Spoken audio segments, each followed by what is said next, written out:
Des tablettes, rien que des tablettes, infos, tests, applis, conseils pratiques. Tab 7, c'est chaque week-end, toute l'actu des tablettes en vidéo. Et l'info de la semaine, c'est une tablette à 99 €. Son nom, Benji, Arnova. Oui, Arnova, une nouvelle marque d'origine chinoise, ou plutôt d'origine française, puisque le créateur d'Arnova s'appelle Pierrick Arcos. Arnova est né de la contraction entre Arcos et Nova. Voici donc les 3 premières tablettes de la marque, 7, 8 et 10 pouces entre 99 et 199 €. On les trouvera bientôt en marque blanche dans la grande distribution et dans les pays émergents. Arcos qui veut donc conquérir une partie du public et qui se porte mieux, plus 44% pour son chiffre d'affaires en 2010, avec une tablette sur 5 vendue en France l'an dernier. 10,1 pouces comme la nouvelle Galaxy Tab Samsung grand format. Après la WinPad 100, voici la WinPad 110W signée MSI. Elle a été présentée au CeBIT de Hanovre, une tablette à base de processeur AMD, un C50, livrée sous Windows 7 édition familiale. Quant à l'écran, il bénéficie de la technologie IPS comme l'iPad pour un affichage de qualité même quand on n'est pas exactement en face de l'écran. MSI qui joue sur les 2 tableaux avec 2 autres tablettes, cette fois sous Android 2.2 et 3.0 sur son stand, les WinPad 100A et 100AS.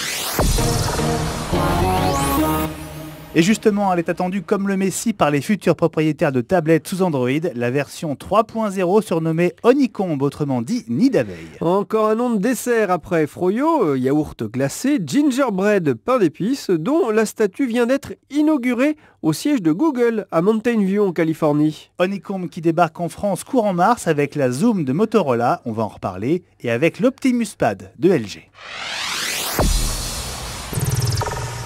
278 $, ce serait le coût de revient de la Zoom de Motorola dont la commercialisation vient de commencer aux États-Unis. 278 $ à comparer aux 245 $ que coûterait l'iPad à Apple. L'essentiel de la différence de prix ne vient pas des composants informatiques, mais des capteurs photo-vidéo, plus 14 $ par rapport à l'iPad sur la facture finale. L'écran de la Zoom avec sa meilleure résolution coûterait lui 5 $ de plus par tablette. Résultat, Motorola vend sa tablette nue près de 800 $. Du coup, on parle d'une prochaine Zoom avec un écran plus petit et forcément moins cher de 7 pouces. L'appli de la semaine Pierrick, elle s'appelle Jepsen Mobile TC et concerne les pilotes d'avion et les copilotes. Elle vient en effet de recevoir l'agrément de l'équivalent américain de la Direction générale de l'aviation.